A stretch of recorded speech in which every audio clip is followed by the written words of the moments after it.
Hello everyone, and welcome to today's webinar where we'll be taking a look at the energy performance gap between predicted and actual energy use in buildings and what can be done about it. My name is Stephen Kennett and I look after the built environment and energy portfolio here at 2 Degrees. I'm delighted to welcome our presenters today. We have Paul Roosevelt, Professor of Energy and Building Performance at the UCL Energy Institute, who's going to kick things off with an overview of the CarbonBuzz initiative. And following Paul, we have Joe Jack Williams of Architects Field and Clegg Bradley Studios, who's going to take a look at how they're using the CarbonBuzz initiative to evaluate their projects and also explore a number of case studies.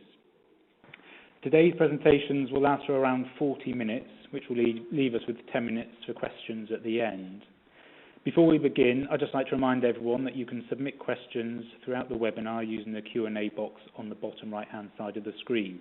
Just type in your question and press send, and we'll wait until the end before answering as many as we can.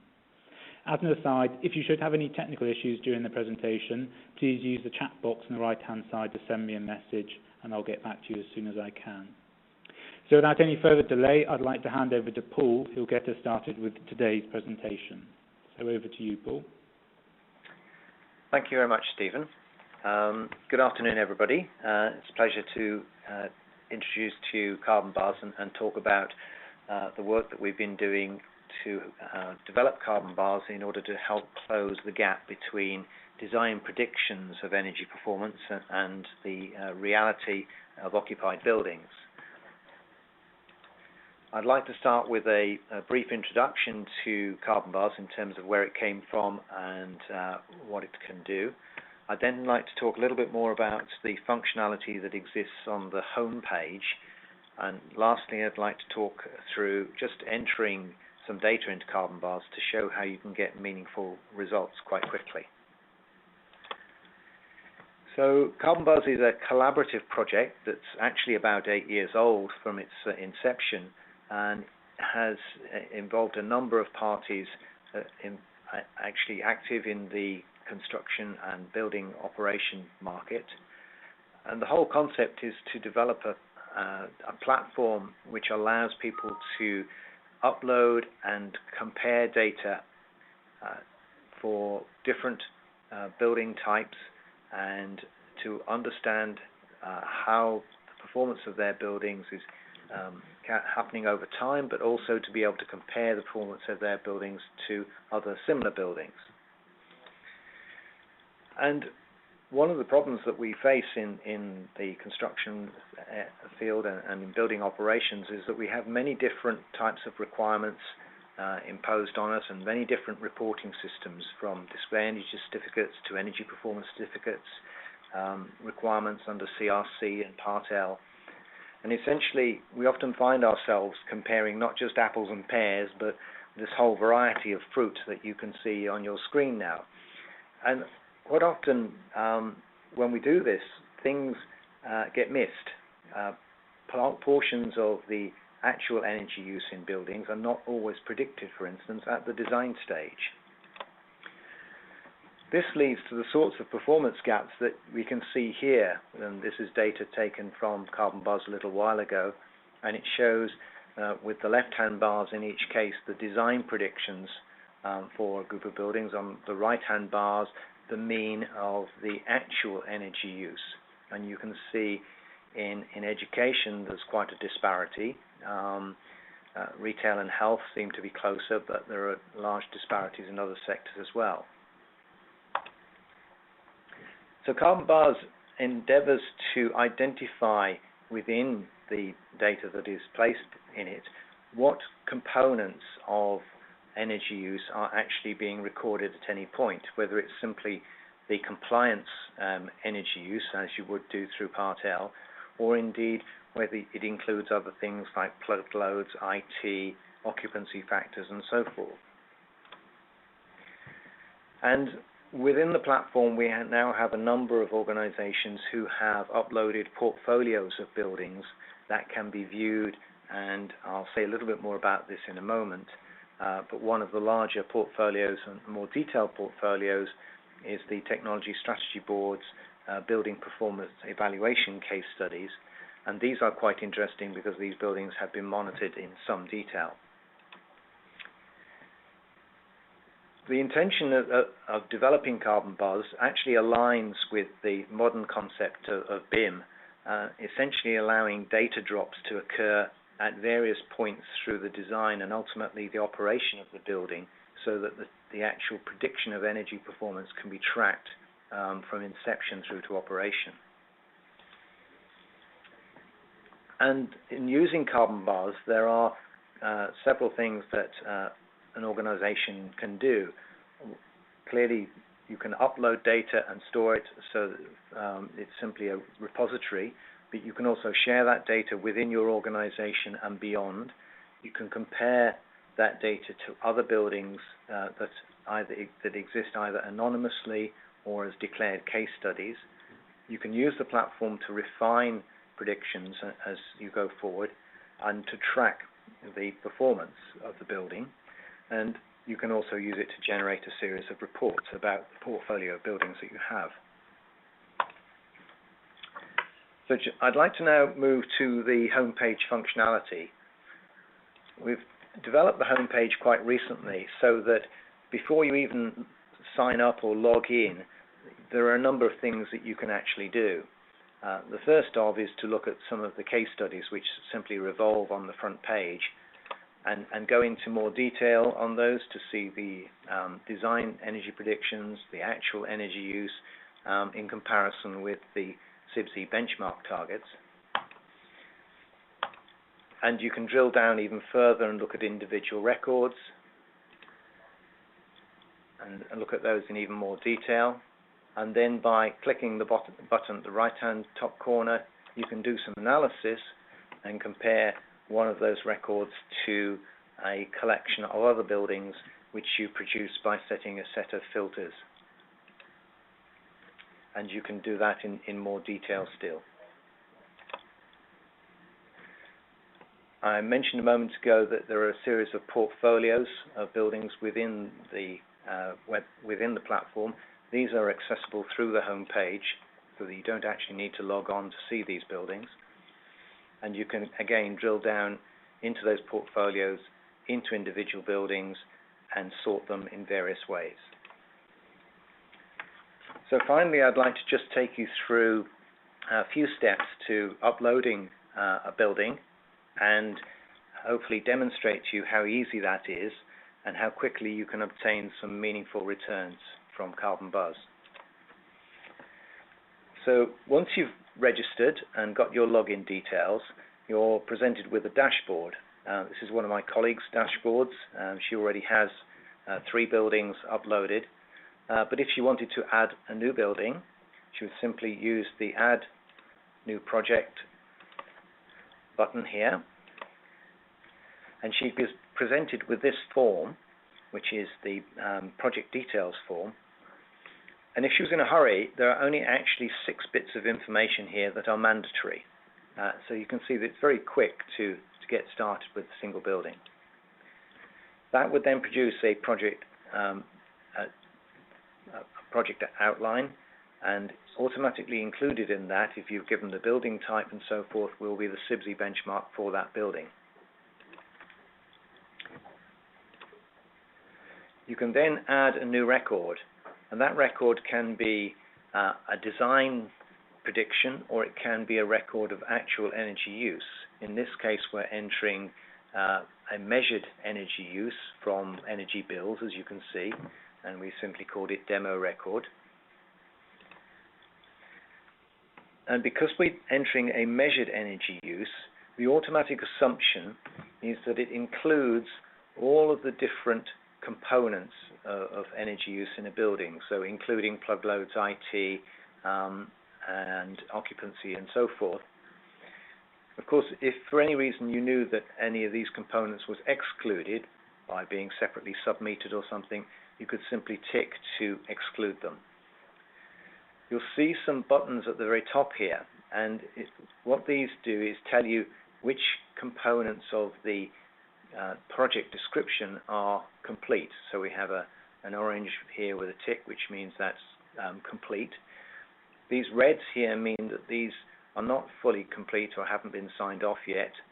There are 2 types of information that you need. There's mandatory information, which essentially you can't progress without including, and then desirable completeness information. So that allows people, when they're searching records, to understand which records have been completed to a reasonable level of detail. And that's, as you can see, shown on this slide here.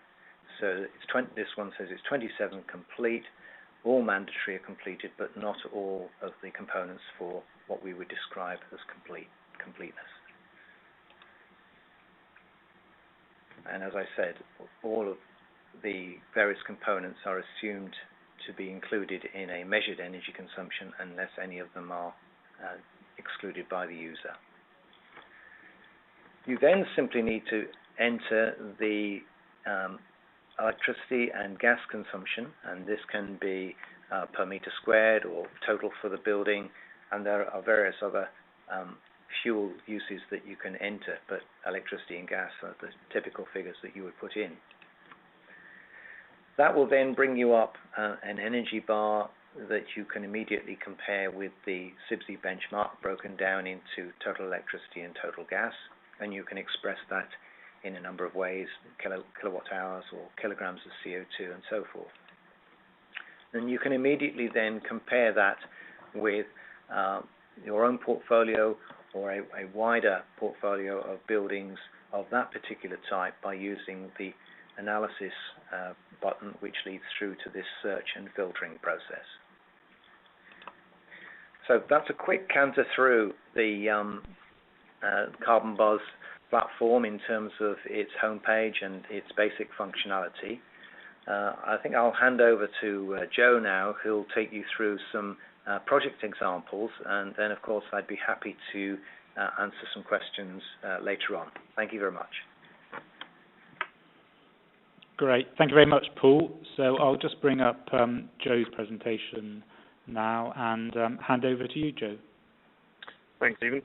Hi, as Stephen said, my name is Joe Williams. I'm from Afield and Clegg Bradley Studios, or FCB for short. I'm just going to run through quickly how we use CarbonBuzz as an architectural practice, and hopefully it'll show you some of the sort of benefits of getting your data in there. So just a quick background of FCB for those who aren't familiar. We're a medium-sized architectural practice with about 130 members of staff. Been going for about 30, 35 years, and we've always liked to think of ourselves as a leading sustainability practice, pushing the ideas of sustainability for the last 20, 25 years. And that's sort of how we got involved with CarbonBuzz right at the start. We've been sat in a partnership with it for, I think, 6 years. So the main way that we actually use CarbonBuzz is just as a repository for all our data. And what it means is we can quickly compare all our data with other benchmarks. So just to show you here, so we've got about 20 projects at the minute loaded into CarbonBuzz in various states. You can see some of them, most of them have got design data, and there's quite a few with actual data as well. And this, at a quick glance, we can see missing data from this, but actually from this, there's a mix of projects and building types. We've got schools, we've got libraries, we've got museums, we've got student accommodation. So there's not really a great deal we can get from this. So CarbonBuzz actually produces a portfolio for us. We can add projects to it as and when we need it. So this is just our schools list.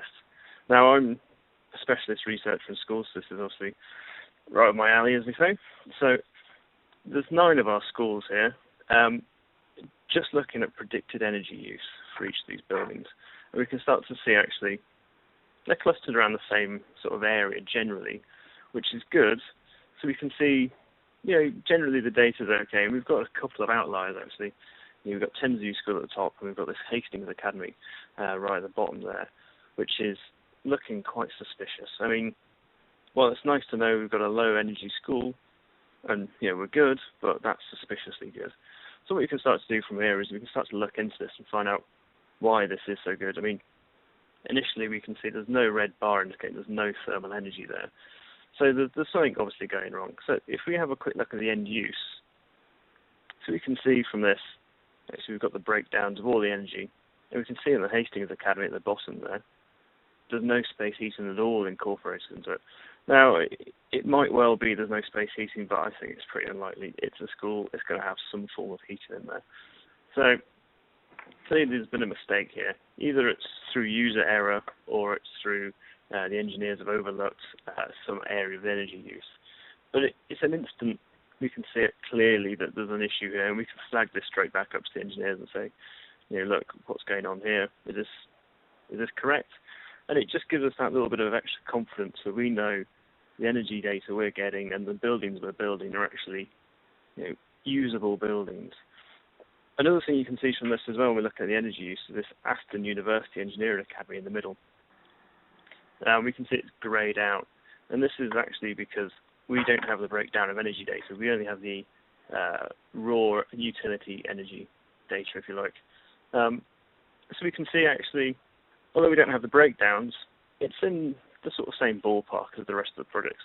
So there's probably nothing to worry about from our point of view, but we still like to see what the breakdown is and make sure this is working correctly. So that's very quickly, very simply, we can see, keep an eye on our engineers, if you like, and also from the architect's point of view, who are maybe not as well versed with the energy side, we can see instantly that what we need to be asking of the engineers, those bit more direct questions, just to make things a bit quicker. But for us, the real benefit of CarbonBuzz is comparing against benchmarks. As Paul mentioned earlier, we've got the CIBSE TM46 benchmarks built into CarbonBuzz, so we can see straight away how they compare. But it's always good to have an external benchmark. Gives the a bit of competition, a bit of peer pressure for the design teams. So this is one of our schools, which is actually part of the Technology Strategy Board's Building Performance Evaluation Program, and we can see the energy use prediction from the engineers there. It's about just over half of the TM46 benchmark figures, which is it's not great. We'd want to be seeing it much lower than half, to be honest. So we can drill down by looking at the end use of the fuels to see exactly what's happened here. So we can see there's quite a bit of space heating, and there's quite a bit of ICT infrastructure. It's a modern school, not a huge surprise. It's got a lot of ICT, and the heating's not too bad, but it's all just generally a little bit too large. Now, I haven't included a slide, unfortunately, but if we look to the CO2 rather than the kilowatt hours as I am here, we'll be able to see that the biomass boiler here would take it much further down. So although we can look at it from this simple kilowatt hour point of view, don't forget we can always look at it from the sort of carbon point of view as well.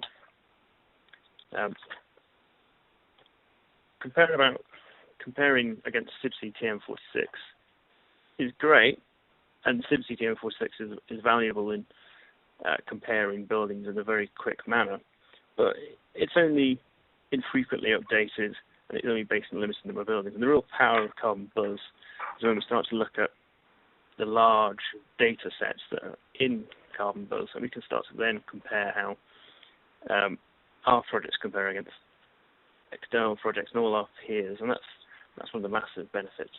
So if we have a look at this, and Paul showed this earlier with a screenshot from CarbonBuzz. These are our 9 school buildings in here, and we can see that green dotted line is actually the benchmark from CarbonBuzz for all the other school buildings. And we can see, we're not doing too great. I mean, we've got 7 lower, but as I mentioned earlier, we like to think of ourselves as sustainable architects. We're not doing as well as we hoped, and we've got 2 over the benchmark. It's a bit of a surprise, really. I'll come back to this very high one on the right. We can see instantly that although we're doing okay, we could be doing a lot better. There's other projects certainly using much less. I think there's one right down the end there which looks to be using 9 on 0. So there's definitely a bit of aspirational work there. But when we compare it to the actual, then we can see actually there's some very high spikes on the right, just throwing it out of it. And I think UCL's bit of work will be pulling some of this data down a bit and having a look at some of the erroneous data. But we can see both of the schools with actual data in from our earlier portfolio are way below the actual benchmark. And this is quite robust for the schools. The Education Funding Agency have uploaded all their school data in there, so we know fairly well that we're doing okay. We're about average. We're on that sort of gentle plateau. We'd much prefer to see that further down, which is something we can start to look at in detail a bit further. If we start to look at the Thamesview School, so Thamesview School was the high outlier on the previous design slide, and we can see the building logbook prediction, energy use prediction, the bottom bar is actually quite a large bar. 3/4 of the benchmark energy use. We'd expect to see much lower than this. It's quite interesting. This is a PFI school building, so they've done their own logbook prediction for energy use, which is quite high, knowing full well that there'll be some questions coming back if they're not meeting their targets. As part of my building evaluation, I measured their energy use using their submeters, and we can see actually they're slightly below their prediction, which is great news. But it does raise some questions about how they actually predicted the energy use in the first place, and whether there's some accuracy there. And we can start to sort of ask some interesting questions of the FM team and the PFI companies to find out what's going on.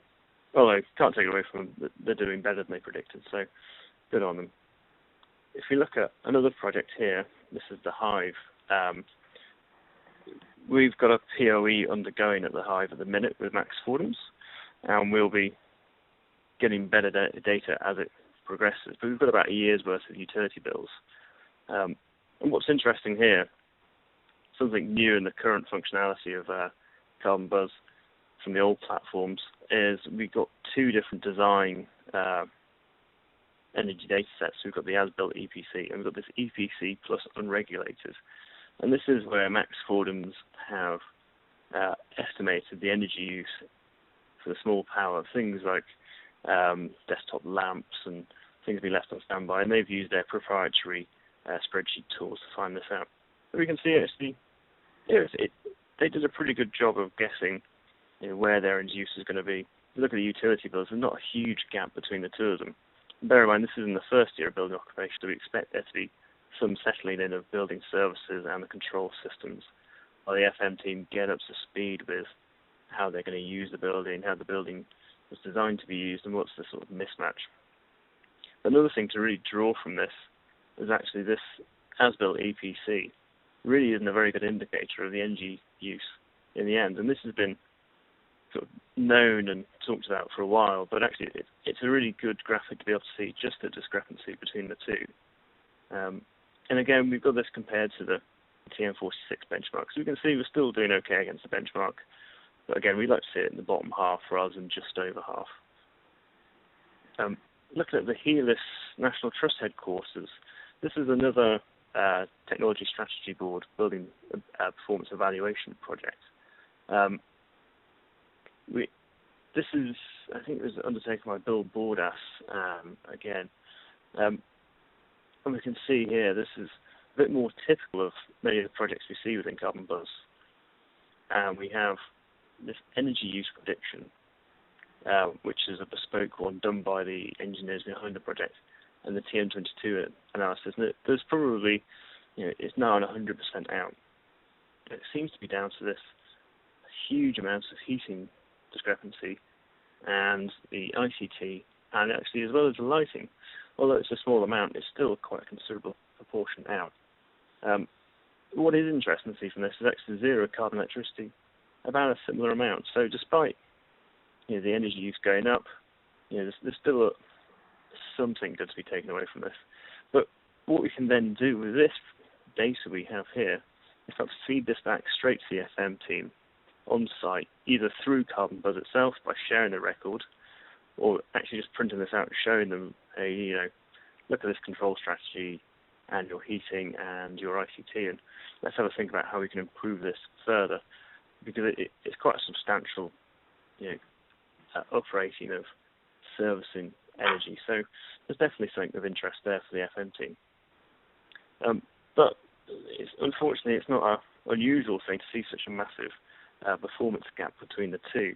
What we see here, this is from the old platform before the new one was released a few weeks ago, and this just shows the discrepancy between the original design energy use and the actual energy use. And we can see, although our schools are not performing as well as we liked, there's no real surprise there that the two dotted lines are showing the different benchmark medians there. So we can see actually, although schools are being under-gassed, if you like, under-energied, the universities are struggling significantly to predict what their energy use is, and I think that's probably down to their varied uses. But even in offices where it's a bit more straightforward, you have more typical office hours, we're still struggling to see what this gap is. So that's roughly how we use it, and I think I've way under time, but this is how we use it at FCB. Thanks for your time. If there are any further questions, feel free to email me at jjw@fcbstudios.com, but I think we've got quite a bit of time to go through some questions now. Thanks. Great. Thanks a lot for that, Joe. So great sort of overview there of how you're using the tool. So we've got plenty of questions come in, and I guess one that would be good to start off with, and Paul, maybe if you want to tackle this one first, but someone's asking, how might an end user or occupier use CarbonBuzz and the data on it? Is it something which they should maybe be using to inform decisions around upgrades and refurbs? Yes, there are several ways an end user could use CarbonBuzz. At the very basic level, somebody who was operating a number of buildings could use it as a platform on which to store the annual measured energy use of those buildings and to share that information with other members of the team. And then obviously in subsequent years, the annual performance could be updated and one could track trends and so forth. But immediately you upload any data, you can compare it to the other data that exists within CarbonBuzz, so that if there are similar buildings, say offices or university buildings or whatever it is, you can compare the building you've uploaded to the ones that already exist in the database and see where you are in relation to the range of energy performance.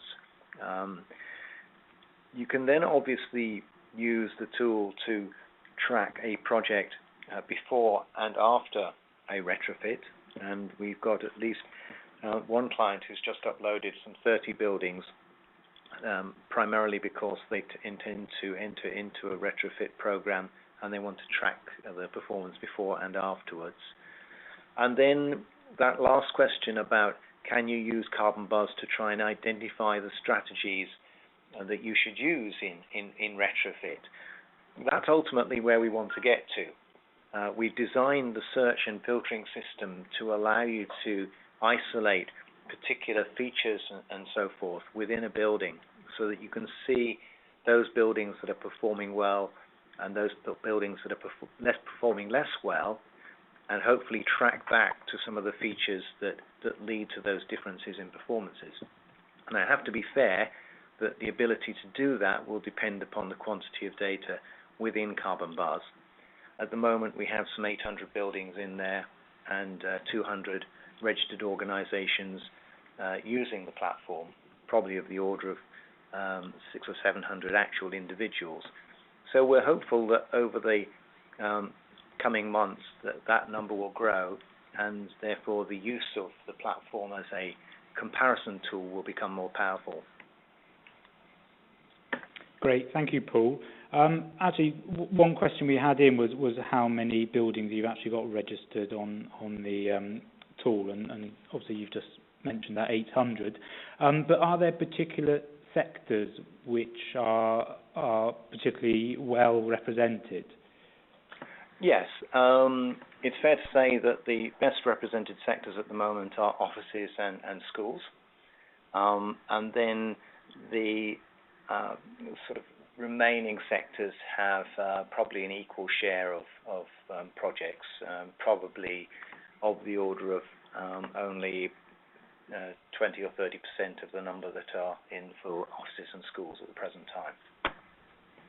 Great, thanks, Paul. So somebody else is asking, what level of detail of data are you gathering? So there's actually a couple of questions people have sent in around that. So how much data would you need to input to kind of really drill down into the detail of where the energy is being used? Okay. Well, obviously at the design stage, you will have, if it's a non-domestic building, then typically you'll have some sort of design stage prediction that will often break the energy use down into component parts so that you can enter that into the platform. It will not typically include the unregulated energy uses of computers and IT and so forth. And as Joe was mentioning, some engineers now are going that extra step and attempting to model or calculate those unregulated uses as well to get a better overall prediction. At the operational stage with buildings, then the amount of data that you can put in obviously rather depends on the amount of data that you've got. For most buildings operating today, total energy consumption for gas and electricity will be relatively straightforward to get hold of. For newer buildings, obviously we have the requirement now for submetering in larger buildings, and increasingly that submetering will help break down energy use, and that can also be entered into the platform. And as Joe said in his presentation, you can also enter the data from CIBSE TM22 analysis, which is an analysis technique that allows you to break down energy into individual end uses like lighting, heating, and so forth, even if you don't have full submetering. Just like to add in there as well, it can be quite tricky to get this end-use energy data from some of the submeters, and a lot of the parties involved who have this have been involved in a TSB project, but as Paul mentioned, with these newer buildings coming out with this submetering, it's becoming easier and easier. It can be quite difficult to retrofit these systems, but if at the start of a project, if a new building being built, just make sure that you're aware of the value of having these submeters and ensure that they're kept on top of, I suppose. Great, thanks, Joe. Another question is the data anonymized when it's put into the platform? That's a good question. Obviously, a lot of people are concerned about this. I should say that the whole platform has been developed to a high level of security in terms of access to the data. And when you register as a user and enter your buildings, then the information about those buildings is held completely anonymously. The only thing that is released into the platform for others to look at is the fact that a building exists of a particular floor area, of a particular type, with this level of energy consumption. So there is no identifier that takes it back to the building or its location or anything like that. So this is the power of the database, really, that an individual can use it to track their own buildings and understand them and know them in detail, and they can also compare it to a great wealth of other data about which you can tell some of the characteristics, but also you cannot actually identify any of those individual buildings. Unless, of course, the owners of that data want to release it. And on the platform, a number of organizations have decided that they would like to release the information on their buildings as case studies. And this isn't always because they're fantastic buildings. A lot of owners are quite keen just to have their data out there so that others can learn from it. Great, thank you, Paul. Another question, is it just UK-based properties which are included in the database, or is it further afield? And also, or are there plans to include buildings from across Europe? Okay, sounds like one for me again.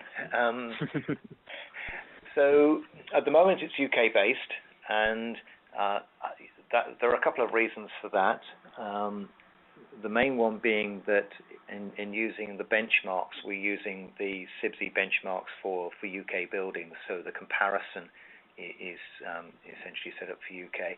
And also in displaying the carbon dioxide figures, we're using the UK carbon factors.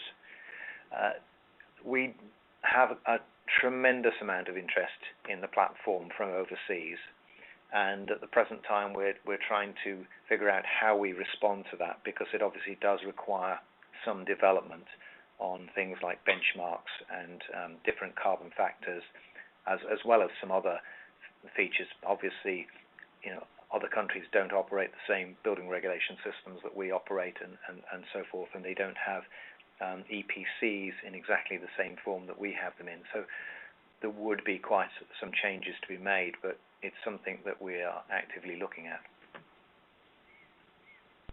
Thanks, Paul. Joe, here's a question for you. Do you find that there are tensions between the different parties, so the professional design team, the owners, the FM contractors, in trying to understand the reasons behind and bridging the performance gap? Yes, ultimately. I'd love to say there wasn't. It's understandable. I think construction as an industry has not been very good at evaluating how they performed until very recently.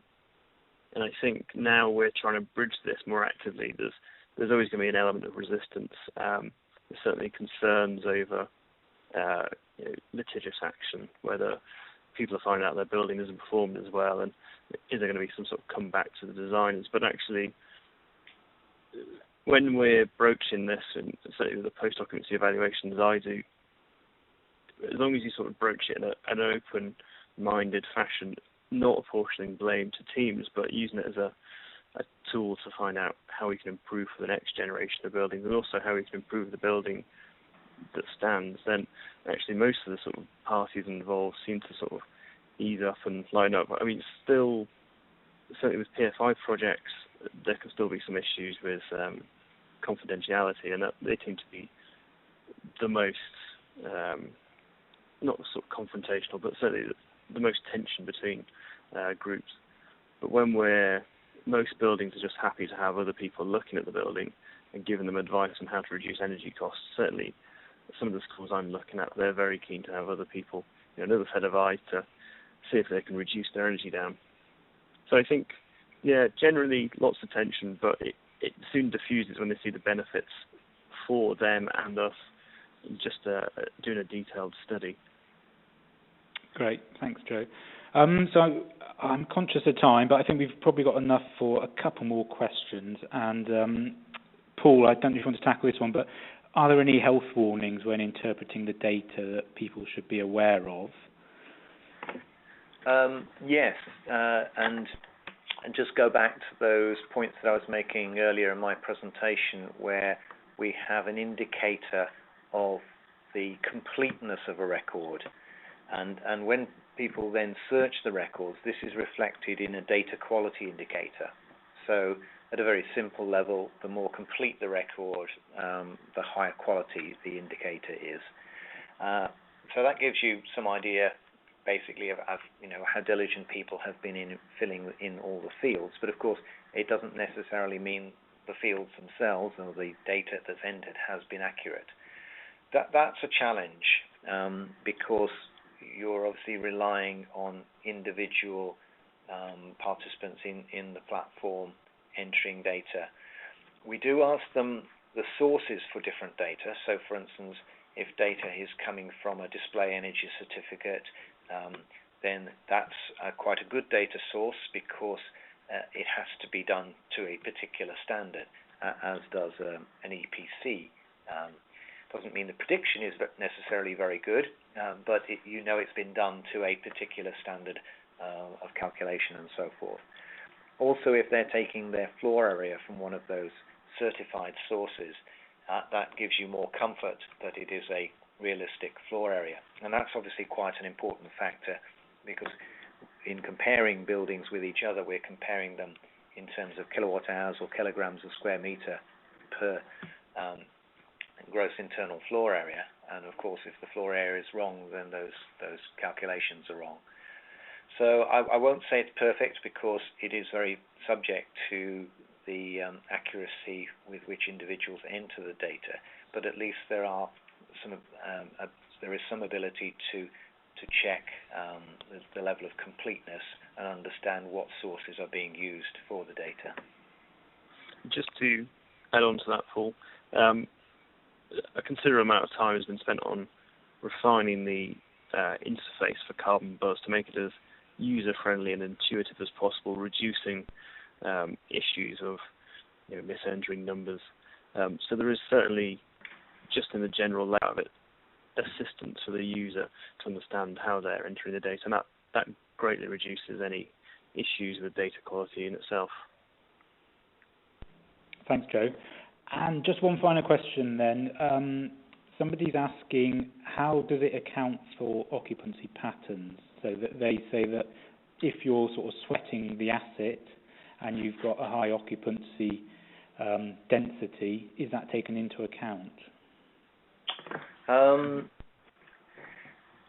So if we're talking about looking at a building that's operating, then we would automatically assume that the measured energy consumption obviously reflects a particular occupancy pattern.